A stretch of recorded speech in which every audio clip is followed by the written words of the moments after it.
ನಮಸ್ತೆ, ವಿಜಯ ಕ್ರಿಯೇಟಿವ್ ರಂಗೋಲಿ ಚಾನೆಲ್ಗೆ ಸ್ವಾಗತ. ಇವತ್ತು ನಾನು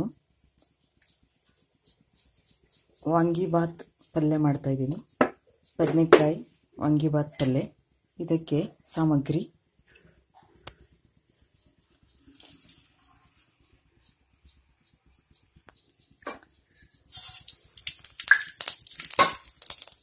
ಇದರಲ್ಲಿ ಕಡಲೆಬೇಳೆ, ಉದ್ದಿನಬೇಳೆ, ಈರುಳ್ಳಿ, ಹಸಿಮೆಣಸಿನಕಾಯಿ, ಕೊತ್ತಂಬರಿ, ಕರಿಬೇವಿನ ಸೊಪ್ಪು ಹಾಕಿದ್ದೀನಿ. ಎಲ್ಲದನ್ನೂ ಒಟ್ಟಿಗೆ ಹಾಕ್ತಾ ಇದ್ದೀನಿ. ಇದು ಸ್ವಲ್ಪ ಫ್ರೈ ಮಾಡಬೇಕು.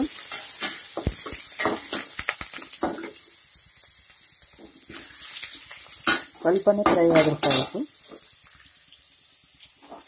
ಇದಕ್ಕೆ ಹೆಚ್ಚಿಟ್ಟುಕೊಂಡಿರೋ ಬದನೆಕಾಯಿ ಹಾಕ್ತಾ ಇದ್ದೀನಿ.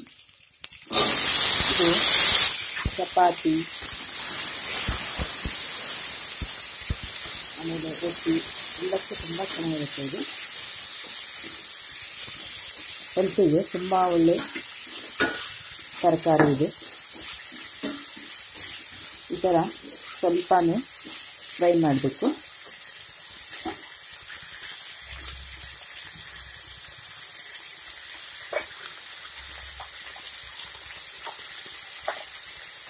ಉಪ್ಪು ಹಾಕ್ತಾ ಇದ್ದೀನಿ, ಸ್ವಲ್ಪ ಉಪ್ಪು.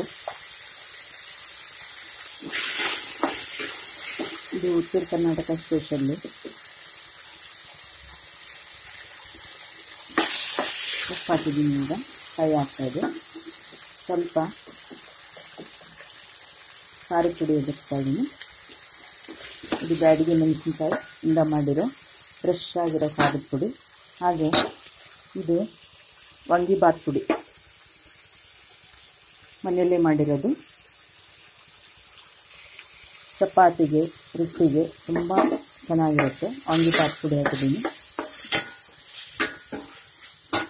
ಇದಕ್ಕೆ ಸ್ವಲ್ಪ ಕೊಬ್ಬರಿ ಎಣ್ಣೆ ಹಾಕ್ತಾಯಿದ್ದೀನಿ. ನೋಡಿ, ಕೊಬ್ಬರಿ ಇಲ್ಲ ಅಂದರೆ ಸ್ವಲ್ಪ ಕೊಬ್ಬರಿ ಎಣ್ಣೆ ಹಾಕ್ಬೋದು. ಟೇಸ್ಟಿಯಾಗಿರುತ್ತೆ, ತುಂಬ ಹೆಲ್ದಿ ಈ ಫುಡ್ಡು. ನೀವು ಮಾಡಿ, ಲೈಕ್ ಮಾಡಿ, ಸಬ್ಸ್ಕ್ರೈಬ್ ಮಾಡಿ.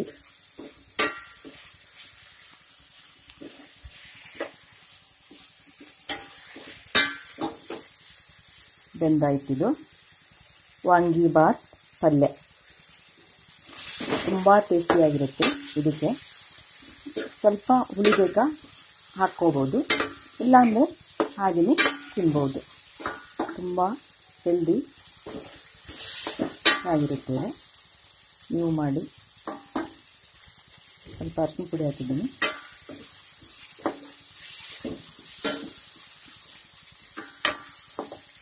ನಿಂಬೆಹಣ್ಣು ಬೇಕಾದ್ರೆ ಹಿಂಡ್ಕೋಬೋದು, ಹಾಗೆಯೇ ತಿನ್ಬೋದು.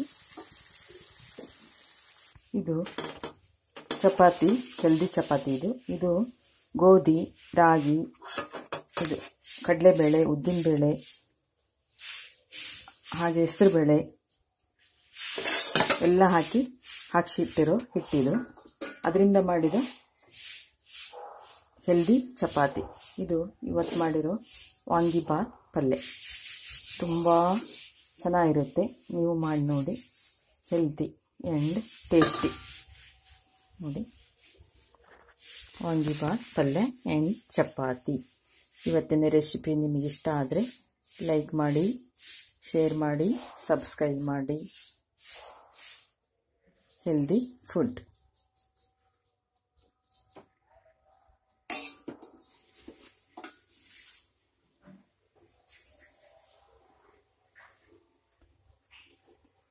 ಇದು ಹಸಿಮೆಣಸು ಬೇಕಾದರೆ ತಿನ್ಬೋದು. ತುಂಬ ಚೆನ್ನಾಗಿರುತ್ತೆ ಚಪಾತಿ ಜೊತೆ, ಹಾಗೆ ರೊಟ್ಟಿ ಜೊತೆ. ಟೇಸ್ಟಿ ಬದನೆಕಾಯಿ ವಾಂಗಿಬಾತ್ ಪಲ್ಯ. ಇದು ಬದನೆಕಾಯಿಂದ ವಾಂಗಿಬಾತ್ ಪಲ್ಯ ಚಪಾತಿಗೆ ತುಂಬ healthy and tasty. Like and subscribe. ನಮಸ್ತೆ.